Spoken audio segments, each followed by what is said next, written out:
24 yaşında vətən uğrunda canından keçən qəhrəman hərbiçilərimizdən biri İsmailov Aqil Əlioğlu 1996-cı il iyulun 18-də Şərur rayonunun Çomaqtur kəndində anadan olub.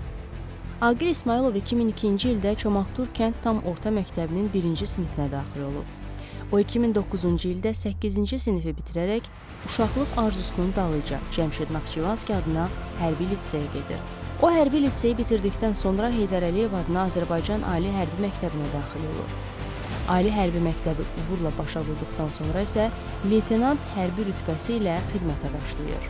Azərbaycan ordusunun leytenantı olan Aqil İsmailov xüsusi təyinatlı qüvvələrin mənsubu olub.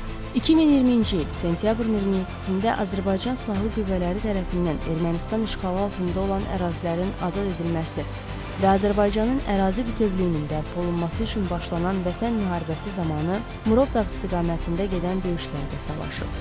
Aqil İsmailov sentyabrın 28-də Murov Dağ istiqamətində gedən şiddətli döyüşlər zamanı şəhid olub. O, Şərir rayonunda təntənəli mərasimlə dəfn olunub. Subay idi.